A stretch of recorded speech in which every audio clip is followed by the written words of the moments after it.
Good morning, good afternoon, and good evening, whatever time of day you are watching. Thank you for joining me. Welcome back to the channel, and welcome back to another video. If you're new, I'm Vlad. Well, introductions are out of the way.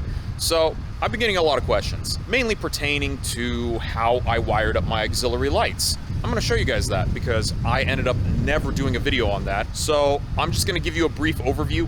I was originally probably gonna disassemble everything and rewire it, but that sounded like a lot of extra work I did not want to do. I'm just gonna show you how I kind of did everything, and hopefully this helps you guys out. There will be an updated video coming where I show a whole brand new system that's even better. This was the cheapest option at the time. Honestly, it's actually been working great. I've had it in for about a year now. I've had absolutely zero issues. Let's get inside the car. Let me show you the control box and how all that is. Yeah, let's just do that. So this is the controller I've been using for the past year. It's a 6-gang switch controller. You don't get all of these. You basically get a completely clear panel, and they give you these stickers right here, and you get to choose your favorite ones or the ones you want to use. So it's been working great for the past year. The way I have this mounted right now actually is if I take this off. So it's just your typical suction cup magnetic car mount.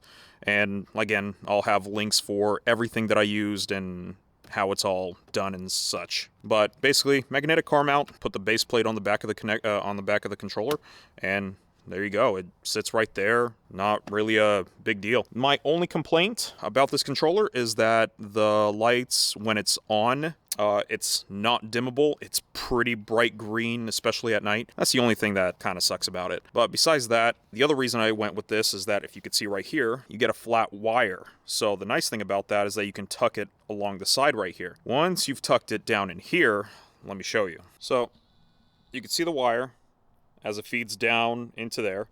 And then you want to open up this panel right here. It just pops off with clips. As you can see, clips there, clips, clips, clips, clips, clips, clips. So, essentially, pull out, oh, the tripod fell. But basically pull all the clips out, and then finagle this thing on out. There you go. So, and there's the wire. So, as you can see, comes down, feeds, and then it comes under here. I don't know if you guys will be able to see it, but right there, see that wire coming out? So that's the wire from my control box, and it's feeding through that grommet that's under right behind the brake pedal. So that's the firewall grommet, and that feeds right where the brake booster is, or the brake master cylinder, whatever you want to call it. So the way I fed this cable was by using a coat hanger. You kind of basically loop it on itself and stick the wire in, tight it up. And then you feed it right through there, and it comes out the hood over there. So let me pop open the hood and show you what the fuse box looks like and how all that is done. All right, so immediately looking, can you guys see where my fuse and controller box is? Anywhere? Anything remotely stand out immediately, except that red wire that shouldn't stand out. But if you guys guessed it, it's right here. So this is the fuse box you get with the kit. Let me open it. So here it is. You get a bunch of 20s. Sorry. You get a bunch of 20s, and then you get 130, and then you get all these relays as secondaries. So here, it's mounted, if you guys can see. So I have it mounted, basically I drilled a hole in the side, and I couldn't find a pre-existing hole to do it. So here's the entire wiring harness. So this whole jumbled mess. Basically that wire that's coming from inside to out here comes from down there right under the brake master. I don't think you guys can see it. Maybe I could zoom in, but basically it comes up through here, and I have it running right about here because that just looked like the optimal spot for it. Now, as you can see, my ditch light's wiring, so I did this fairly quick, and it's not the greatest. Like I said, I'm going to rewire this entire system with a whole brand new system that's a lot cleaner, and it's going to look a lot better, and I'm going to redo all of this wiring so it looks almost factory. Here with the controller, you get all these connectors I already have, here's the one for my ditch lights, and then you get all your other ones, so on and so forth, if it stops focusing on. And here's the rest of the wiring harness. So it goes on through. I have it tucked behind this channel, weather channel. To be honest, I think it's, I don't know what it is. But, so the wiring comes from there, comes across, and comes over here. So here's the rest of the wiring.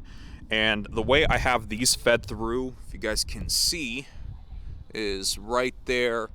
I basically have it feeding right through one of these little vent holes. It actually worked out really, really well. It was a pain in the butt to do, but I managed. So here's the rest of the wiring loom. As you can tell, comes up behind here. This is the wiring loom for the controller itself, for the fuse box actually, not the controller, but everything's kind of integrated. So I come over here. So I have it tucked underneath these, I don't know what they're called, but beside the point, into the fuse box. So I have the main power cable tapped into the main power line. I did have to drill this out just a bit more to accommodate this size, but once you kind of got it, it worked out really, really well. Then you come around, and here is my fuse link, because you just basically get this wire and then you kind of got to fuse a link together. Right here is my not fuse a link, sorry, out of fuse. I have it in the cigarette lighter. I forgot which one. I think it's 93. Yeah, it's F93. And the 20 amp goes on the bottom. That is for the cigarette lighter, and the 15 amp is for the rest of the system. Now, these ditch lights don't pull anywhere near that. I think in total, I think they're pulling maybe 3 or 4 amps at most, so it's not really that much. So I have it ran over here. And then I had this little slit right here. As you guys can see, I kind of just fed it through, and it's kind of been sitting here like this the entire time. I haven't had any issues with it. It's waterproof because it's inside the fuse box, so it's been great. The ground actually is back on this side. The ground is right there, right where that blue connector is. So usually reusing a factory bolt hole or ground helps significantly. Let me show you how the wires are run underneath this. I didn't like stuff it in there. This piece actually comes off. Actually, this whole piece comes off perfectly fine, and it's pretty easy to do. So let me get the tripod and make this a little easier. All right, so to get the wiring under this plastic panel right here, you have this plastic nut right here that just unscrews, and then basically this rubber weather stripping can come off. So if that comes off, then you basically want to feed this panel underneath, and there you go. And here's where all my wiring sits. So there, this is the power and controller, right? Yeah, this one is just the controller. This is your power right here. Then you have a ground that comes out, and you have all these butt connectors that you connect all your auxiliary lights to. So this is how it's fed, and as you can tell, it looks as factory as can be. And then you basically feed it down along this channel. As you can see, I have it zip tied right there, and basically along that edge. And that side comes off almost identically the same, I think. Actually, no, the only thing this doesn't have is the torque screw. It actually uses these little locking tabs right here, and then this pops up, but you still get the one over here. Like I said, this is basically how it's done. I have it self-tapping screw here to the side, and that was the best option.